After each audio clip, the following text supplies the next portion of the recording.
The lights in the control room were dim and flickering. Jake Sullivan stood at the main console looking at the screens that showed nothing good.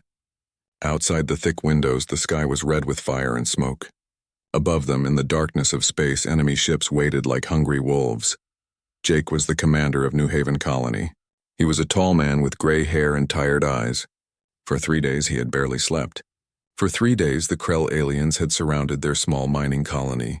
For 3 days everyone had been waiting to die. New Haven was far from Earth, very far. It took light 30 years to travel from Earth to this lonely moon. The colony had 400 people. They were miners, scientists, teachers, and families. They came here to find rare metals in the rocks. They never expected to see war. The air was getting bad. The machines that made clean air had stopped working when the Krell first attacked. Now everyone was breathing the same air over and over. It smelled stale and made people feel sick. Jake knew they only had a few more days before the air became poison. Kate Morrison walked up to him. She was his second in command, a young woman with short brown hair and green eyes. Her uniform was torn and dirty. She had been working nonstop to keep people safe. "Commander, we sent the emergency call on every channel we have," Kate said. Her voice was rough from shouting orders and breathing bad air. "But sir, we are 30 light years from the nearest Earth station. Even if someone hurt us, they cannot get here in time." Jake nodded slowly. He knew she was right. Space was big, very big. Even the fastest ships needed time to travel between stars. The Krell had given them 12 hours to surrender. After that, they would destroy everything. "Get everyone down to the lower levels," Jake said. "If we are going to die, we will die fighting. Maybe someone will find out what happened here. Maybe they will remember us." Kate nodded and left to give the orders. Jake turned to Peter Grant, the young man who worked the communications equipment. Peter was only 22 years old. He looked like he had not slept in a week. His hands shook as he worked the controls. "Keep sending that signal," Jake told him. "Use every radio we have. Let them know that humans do not give up without a fight." Peter nodded and kept working. The message was simple. It said, "New Haven under attack. Krell ships everywhere. We will not surrender. Remember us." Down in the medical room, Dr. Linda Hayes was taking care of the wounded. The Krell had bombed them on the first day. Many people were hurt. Some had died. Linda worked with whatever supplies she had left, but they were running out fast. A young boy sat on one of the beds. His name was Danny Martinez. He was 16 years old, but right now he looked much younger. His left arm was wrapped in white bandages. He looked up at Linda with scared eyes. "Dr. Hayes, do you think anyone will come to help us?" Danny asked quietly. Linda stopped what she was doing. She could lie to him. She could tell him that help was coming. But Danny deserved the truth. "Everyone deserved the truth. I do not know, Danny," she said honestly. "We are very far from home. But I know one thing. Earth does not forget its children. If there is any way to reach us, they will try." Danny nodded but did not look convinced. Linda did not blame him. She was not sure she believed her own words. The hours passed slowly. The colonists prepared for the worst.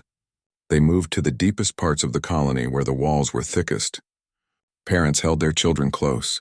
Old people told stories about Earth, the blue planet that most of the young people had never seen. Everyone tried to be brave. Some people had weapons. They were simple guns meant for hunting or protection from wild animals. They also had mining tools that could cut through rock. These would not do much against alien warships, but it was better than nothing. Jake walked through the colony, checking on everyone. He saw fear in their eyes, but also determination. These were tough people. They had come to the edge of known space to build a new life. They would not beg for mercy. In one room, he found a family sitting together. The father, George Brown, was a mining engineer. His wife, Sarah, was a teacher. Their 2 daughters, both under 10 years old, clung to their parents.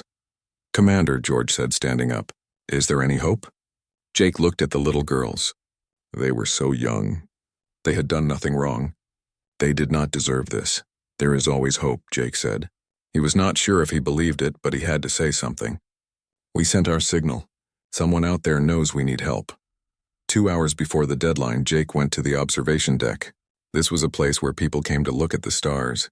Now the stars were hidden by Krell ships. There were so many of them. 30 warships, all bigger and stronger than anything the colonists had. Jake thought about his life. He had been in the military when he was young. He had fought in small battles near Earth. Then he retired and came here to live a quiet life. He never thought he would face war again. Kate found him there. She stood next to him and looked out at the enemy ships.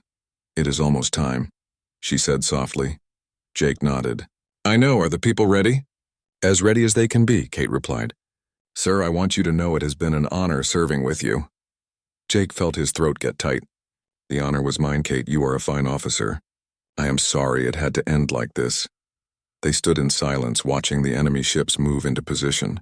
The Krell were getting ready to attack. Soon the bombing would begin. Soon, New Haven would be nothing but dust and memories. Back in the control room, Peter Grant was still sending the signal. His eyes were red from crying, but his hands were steady. He would keep broadcasting until the very end. Someone had to know. Someone had to remember. The minutes ticked by. 1 hour left. 30 minutes. 15 minutes. The colonists held their breath and waited for the end. Nobody knew that far away, across the vast emptiness of space, their cry for help had been heard. Nobody knew that ships were already moving, rushing through the darkness at impossible speeds. Nobody knew that Earth had not forgotten them. They believed no one would come. They were about to learn how wrong they were. In the control room of New Haven Colony, everyone had accepted death. They were waiting for the Krell to start firing. They were waiting for the end. Then Peter Grant heard something on the radio. His eyes went wide. "Commander Sullivan," he shouted. "Sir, I am getting a signal. It is on an Earth military channel." Jake ran to the communications station. Everyone else in the room stopped what they were doing. Could it be true? Could help really be coming? The radio crackled with static. Then a voice came through, clear and strong. "New Haven, this is Captain Steve Collins of the Earth Defense Force Destroyer Squadron. We are coming to your position. We will be there in 7 minutes. I repeat, help is on the way. Hold the line." For a long moment, nobody moved. Nobody spoke. Then Kate Morrison let out a sound that was half laugh and half cry. "They came," she whispered. "They actually came for us." Jake felt tears in his eyes. He grabbed the radio with shaking hands. "Captain Collins, this is Commander Jake Sullivan. Captain, you need to know what you are facing. There are 30 Krell warships here. Your 3 destroyers will not be enough. You will die if you come here." There was a pause. Then Collins spoke again, and his voice was calm and certain. "Commander Sullivan, you do not understand. We are not here to win. We are here to make sure you know that Earth never forgets its people. Now get everyone to safety." This is about to get very loud, Jake understood. 3 ships could not defeat 30. But they were coming anyway. They were coming to die for people they had never met. He felt his throat close up with emotion. "All personnel, get to the shelters now," Jake ordered. "Battle is coming. Stay down and stay safe." The colonists rushed to the deep shelters, but many of them went to windows first. They wanted to see. They wanted to watch as Earthships came to save them. 7 minutes felt like 7 hours. Then suddenly space itself seemed to tear open. 3 bright lights appeared at the edge of the system. 3 Earth destroyers, small and fast, dropping out of faster-than-light travel. The Krell fleet turned to face this new threat. Their ships were huge, 10 times bigger than the human destroyers.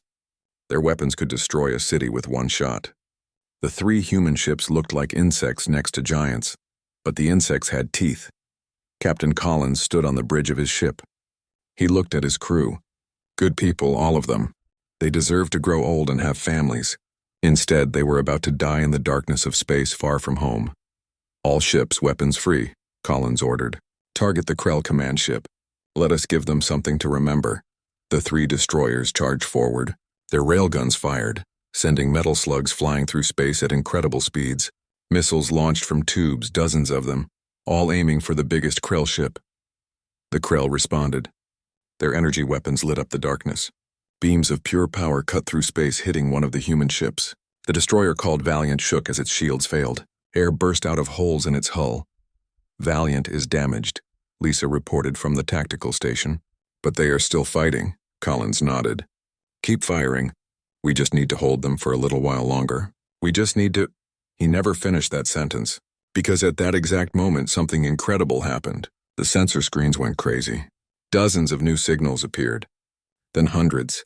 Ships were arriving from faster-than-light travel all around the system. The main fleet had arrived. The carrier Independence appeared first, massive and powerful. Fighter ships immediately launched from its bays like angry bees. The battleship Defiant came next, its guns already glowing with energy. Then came cruisers, destroyers, frigates, support ships, more and more, until the space around New Haven was filled with human warships. On New Haven, the colonists watched from every window. They saw the sky fill with their ships with Earth flags, ships that had come from across the galaxy to save them. Many people started crying. Some fell to their knees. All of them felt the same thing: hope. Young Danny Martinez stood next to Dr. Linda Hayes, staring up at the spectacle. "How many ships is that?" he asked in wonder. "I do not know," Linda replied, tears running down her face. "Hundreds. Maybe more. They sent hundreds of ships. For us." Admiral Bennett stood on the bridge of the Independence. He looked at the tactical display showing the Krell ships and smiled grimly. The aliens had made a terrible mistake. They had attacked humans and thought they could get away with it. "Captain Collins, good work holding the line," Bennett broadcast. "Pull your squadron back. We will handle it from here." The 3 damaged destroyers moved back to the safety of the main fleet. The Krell commander, watching all these human ships appear, made a fatal error. He thought the humans would want to talk first. He thought they would follow the rules of the Galactic Council. He tried to open a communication channel to negotiate. Admiral Bennett did not answer. He did not want to talk. He wanted to send a message that every species in the galaxy would hear and understand. He opened a channel to his entire fleet. Every captain, every crew member heard his words. "All ships, listen carefully. The Krell attacked a civilian colony. They threatened innocent people who had done nothing wrong. They thought we were too far away to respond. They thought we would not care about a small mining colony at the edge of space. They were wrong. Today we show them what happens when you threaten Earth's people." He paused, letting his words sink in. Then he gave the order that would echo through history. "All ships, open fire." The human fleet unleashed everything it had. Hundreds of railguns fired at once. The sound would have been deafening if sound could travel in space. Thousands of missiles launched, filling the darkness with trails of fire. Fighter ships swarmed forward, their guns blazing. The Krell had never faced anything like this. Most species in the galaxy fought careful, measured battles. They used energy weapons and shields. They followed rules and protocols. But humans fought differently. They used simple physics: metal slugs moving at incredible speeds, chemical explosives, overwhelming numbers. The Krell shields, designed to stop laser beams, were useless against solid projectiles. The railgun rounds punched through like paper. Krell ships started exploding one after another. From New Haven, the colonists watched the battle. It was beautiful and terrible at the same time. Flashes of light in the darkness. Explosions blooming like deadly flowers. The Krell ships, which had seemed so powerful and scary just minutes ago, were being destroyed. Jake stood at the observation window with Kate beside him. They watched as their nightmare ended and their salvation blazed across the sky. "We are going to live," Kate said, as if she could not quite believe it. "We are actually going to survive this." Jake nodded, unable to speak. He had been ready to die. He had said goodbye to life. Now impossibly they had been saved. Earth had sent an armada. For them. For 400 people that most humans had never heard of. The battle was not over yet. But everyone watching knew how it would end. The Krell had lost the moment the human fleet arrived. They just did not know it yet. The battle raged in the darkness above New Haven. The human fleet moved like a single living thing, coordinated and deadly. Ships that had never worked together before fought as if they had trained for years. The Independence launched wave after wave of fighter ships. These small craft darted between the Krell warships too fast for the big guns to hit. Their pilots were young and brave, pushing their machines to the limit. They fired at weak points in the alien ships, at engines and weapon systems. The Defiant and other battleships hammered the Krell with their main guns. Each shot carried enough power to level a mountain. The aliens had never faced such raw, destructive force. Their shields flickered and died under the assault. Captain Helen Ward commanded a squadron of cruisers. She saw a chance and took it. "All ships, come with me. We are going around their flank." Her ship swung wide, moving fast. The Krell tried to turn to face this new threat. But when they turned, they exposed their sides to the main battle line. Human captains saw the opportunity and took it. More railgun fire. More missiles. More Krell ships dying. The Krell command ship, the largest and most powerful vessel in their fleet, became the focus of the attack. Admiral Bennett wanted it dead. All heavy ships concentrate fire on the flagship. Take it down. The human battleships and cruisers all turned their guns on the massive alien vessel. The Krell flagship had won 100 battles. It had destroyed countless enemies. But it had never faced humans before. The combined firepower was overwhelming. The flagship's shields collapsed. Its armor cracked. Fire bloomed along its hull as oxygen vented into space. Then, with a blinding flash, its reactor exploded. The massive ship broke apart, tumbling through space in burning pieces. On New Haven, the colonists cheered. They could see the explosion even from the surface. The biggest enemy ship was gone. They were winning, but Admiral Bennett was not celebrating. He watched the tactical display with cold eyes. The Krell had lost their commander, but they still had many ships. And wounded animals were dangerous. With their command ship destroyed, the Krell fleet broke apart. Some ships tried to run away. They turned and tried to reach the edge of the system where they could jump to faster than light speed. But human destroyers were waiting there, blocking their escape. Other Krell ships tried to surrender. They powered down their weapons and shields, sending signals that meant they wanted to stop fighting. It was the universal sign of surrender, recognized by all species in the galaxy. Sir, several Krell vessels are surrendering, Helen reported from the tactical station. They are following standard surrender protocols. Bennett stared at the display. Part of him wanted to destroy every Krell ship. They had threatened innocent people. They had been ready to kill 400 civilians, including children. They deserved no mercy, but another part of him knew that mercy was what separated humans from monsters. If he destroyed surrendering ships, he would be no better than the Krell themselves. Disable those ships, he ordered. Do not destroy them. But if any ship shows even a hint of powering up weapons again, blow it out of space. And get our Marines ready. We are going to board those ships and take prisoners. The battle continued for another 40 minutes. Human ships chased down the fleeing Krell vessels. They disabled the ones that surrendered and destroyed the ones that kept fighting. The outcome was never in doubt. When the last Krell ship was either destroyed or captured, Admiral Bennett looked at the damage report.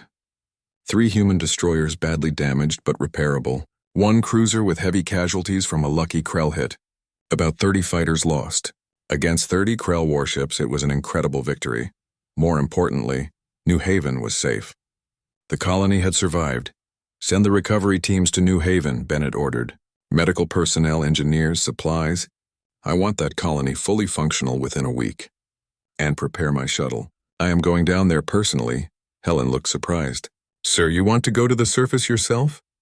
Those people waited for death and we saved them, Bennett said. The least I can do is look them in the eye and tell them they are safe now. Shuttles began landing on New Haven within the hour.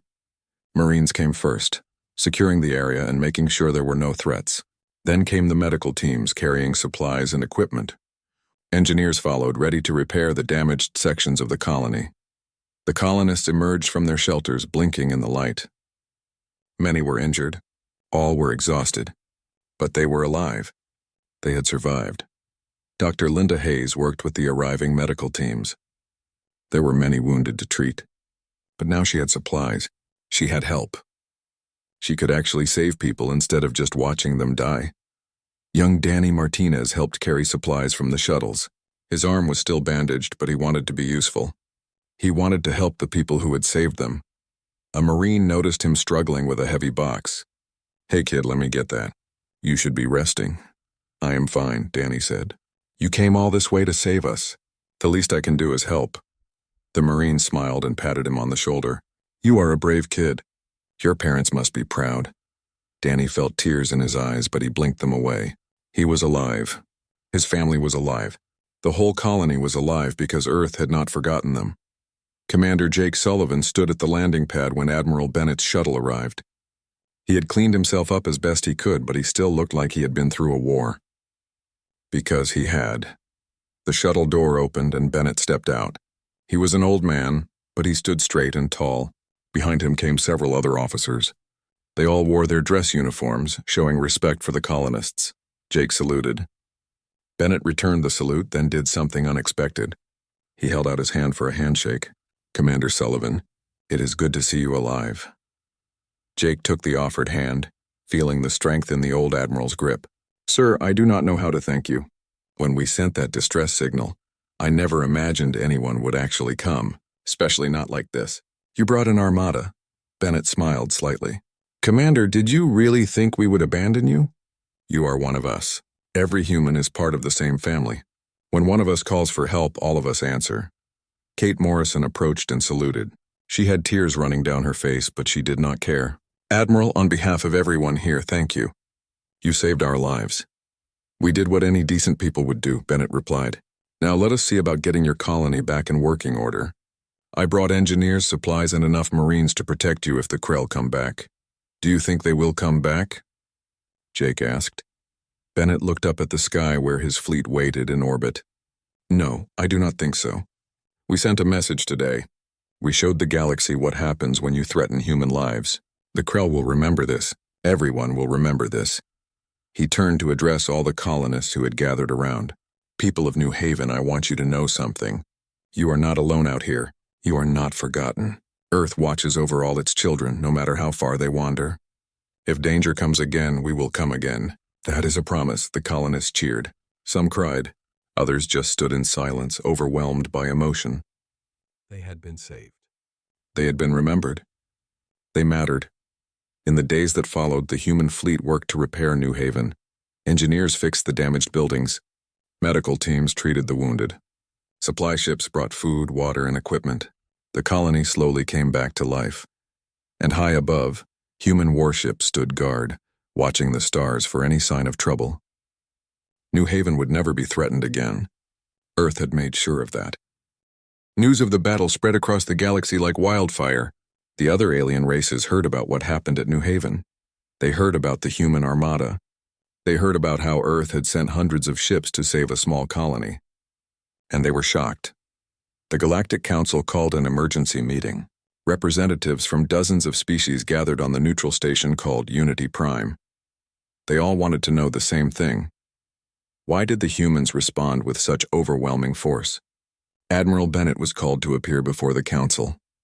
He stood in the center of the great chamber, surrounded by aliens of all shapes and sizes. Many of them looked at him with suspicion. Some looked afraid. A few looked impressed. The Centauri ambassador spoke first. The Centauri were an old and wise race. They believed in logic and careful planning. They thought the humans were too emotional and unpredictable. Admiral Bennett, the council acknowledges that you successfully defended your colony. However, many members are concerned about the scale of your response. You sent hundreds of warships to save only 400 people. Some members question whether this was appropriate. Bennett stood straight and looked the alien in the eye. Ambassador, I believe you are asking the wrong question. You want to know if our response was proportional to the threat, but that is not how humans think. He activated a holographic display. Images appeared in the air showing life on New Haven. Children playing. Scientists working. Families eating dinner together. Simple moments of ordinary life.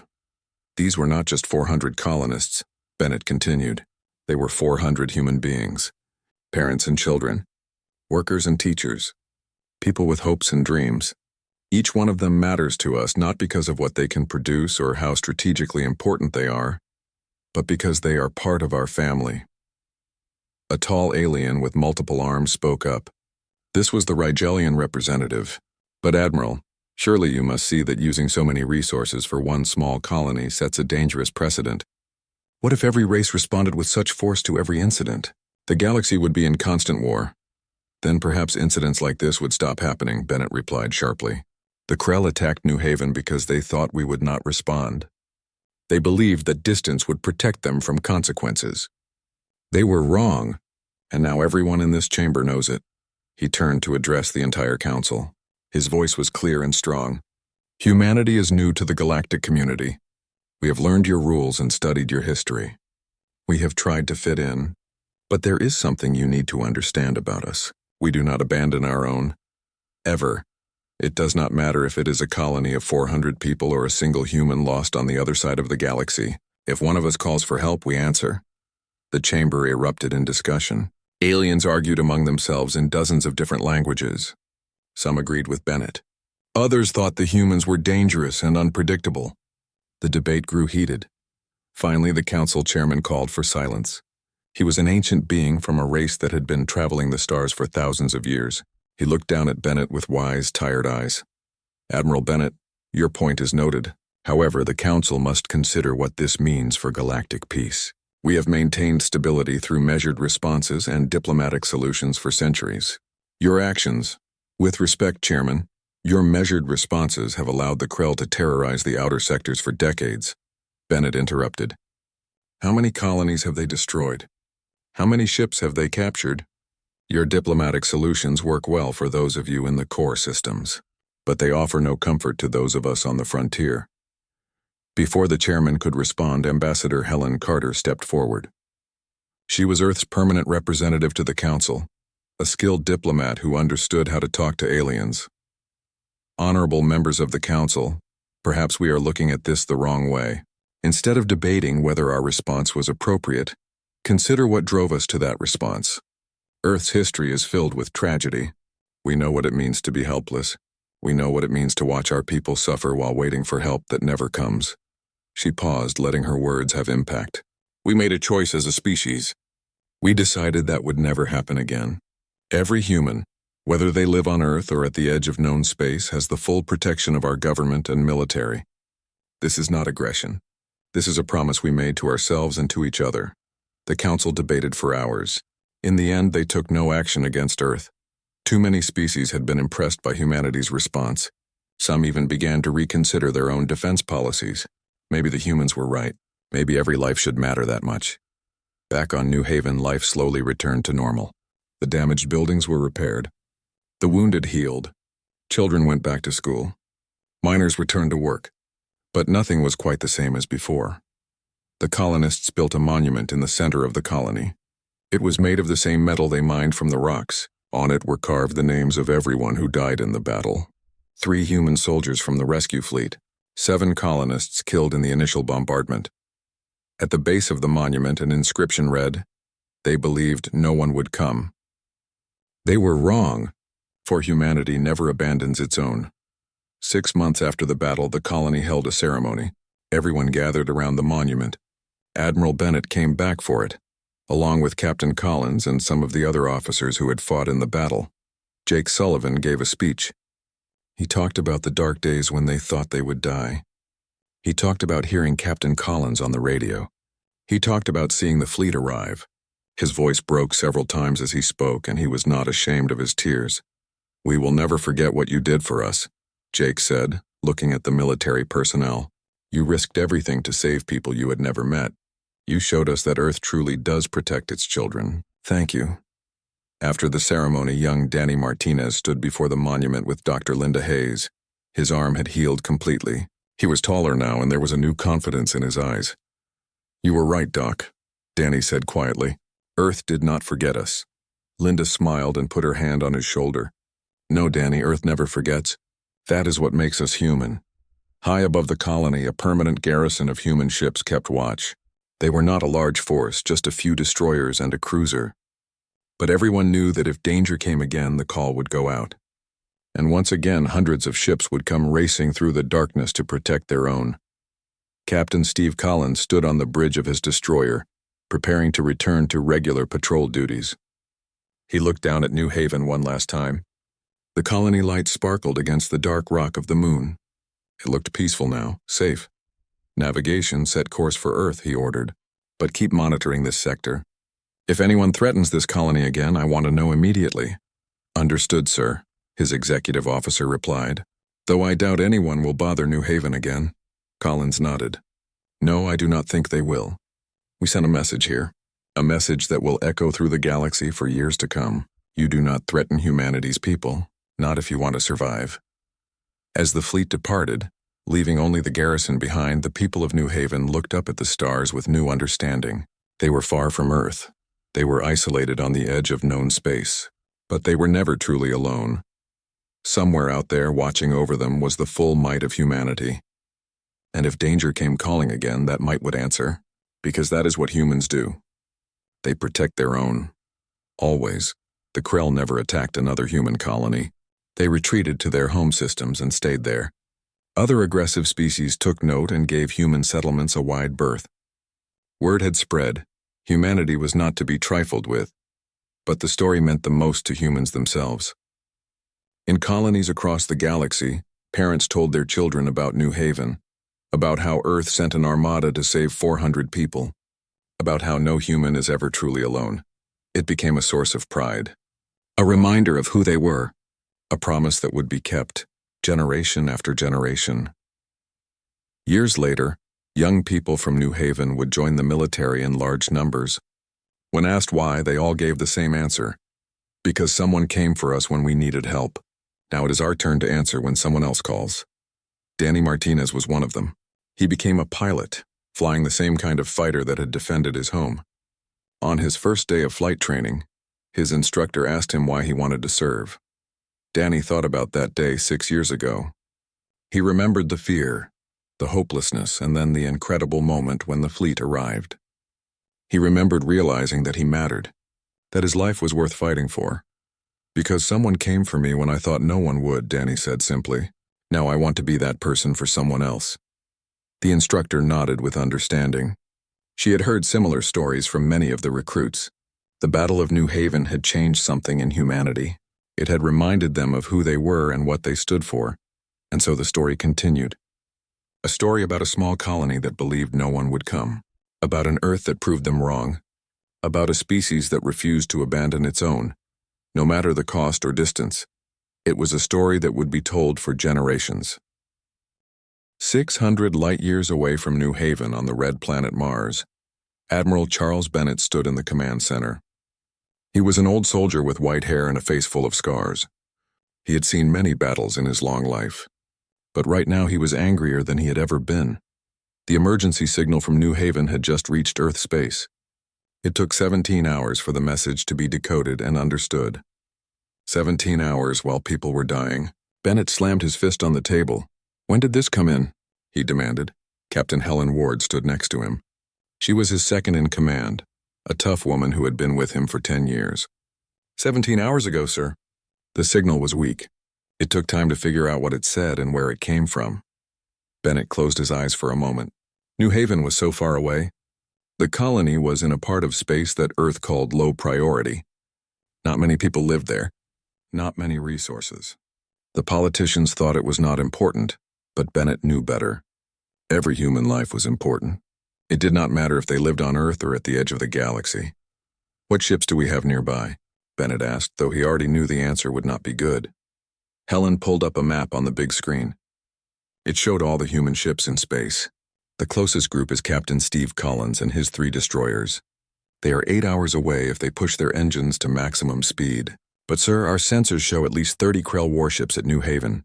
3 destroyers against 30 warships is suicide. I do not care, Bennett said, his voice hard as stone. Those are our people. Get Collins on the radio right now. Tell him to go to New Haven at full speed and send orders to every ship we have. I want everything that can reach that sector in the next 2 days. Sir, the Council will never approve sending so many ships for one small colony, Helen protested. The politicians will say it is a waste of resources. They will say, I do not care what they say, Bennett interrupted. I will deal with the politicians later.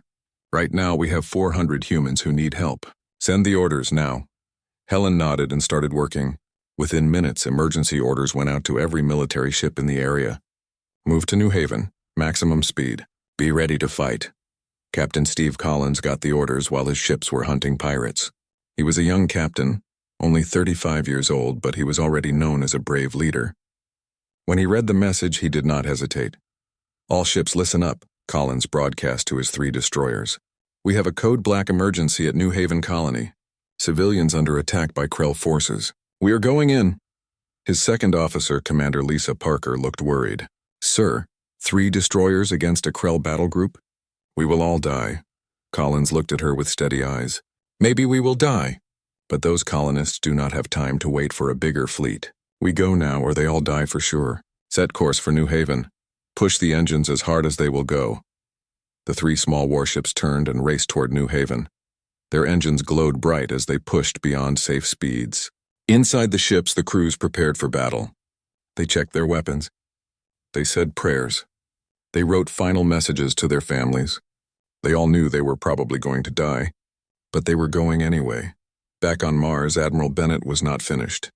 He opened communication channels to every part of human space. Military bases got orders to send ships. Patrol groups changed direction. Even civilian ships got the call. The big carrier Independence was doing routine training exercises. When the captain got the orders, he immediately stopped what he was doing and headed for New Haven.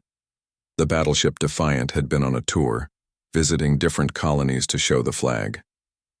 It turned around and joined the rush. More ships came. Cruisers and frigates, supply ships and medical vessels, even some private ships owned by merchants and traders. They all heard the same message. Humans in danger. Come now. What started as a simple rescue mission was becoming the biggest fleet humanity had ever assembled.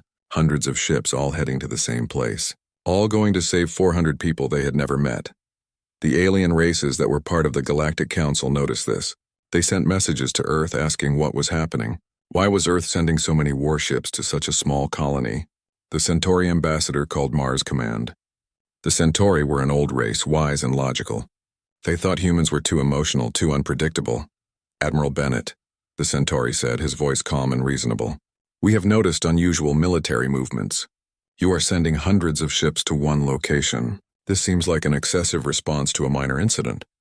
Bennett looked at the alien on his screen. Ambassador, with all respect, this is not a minor incident. 400 humans are under attack. That is not minor to us. But surely the cost of deploying such a large fleet cannot be justified for such a small number. The Centauri argued. Your resources would be better used elsewhere. Ambassador, I will explain this once, Bennett said, his voice cold. Humans do not calculate the value of life by numbers. Every single human matters to us. Every child, every parent, every person. When one of us is in danger, all of us respond. That is what makes us human. He cut the communication before the alien could respond. Helen looked at him with a small smile. Sir, the other races are not going to understand this, she said. I do not care if they understand, Bennett replied. They will learn. The Krell made a big mistake. They thought they could attack a human colony because it was far away and isolated. They thought no one would care. They are about to learn that every human colony has the full backing of Earth. The hours passed. More ships joined the growing fleet. Captains pushed their engines harder, trying to arrive faster. Some ships were so far away, they would take days to reach New Haven. But they all came anyway, Captain. Collins and his 3 destroyers were getting close to New Haven. They could see the system on their sensors now. They could see the Krell ships surrounding the colony. So many ships, so many enemies. Sir, should we wait for the main fleet? Lisa asked. They are only a few hours behind us. Collins shook his head. The colonists do not have a few more hours. We go in now. All weapons ready. Target their command ship. If we are going down, we take some of them with us. The 3 destroyers dropped out of faster-than-light travel at the edge of the New Haven system. Alarms rang out immediately. The Krell had detected them. Collins took a deep breath. This was it.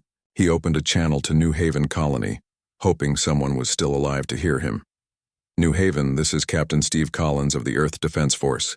We are here. Help is coming. Hold on just a little longer. Then he gave the order that would change everything. All ships attack. For Earth, for humanity. For New Haven. The 3 small destroyers charged forward into the face of 30 Krell warships. It looked like suicide. It looked like madness. But it was also the bravest thing anyone had ever seen.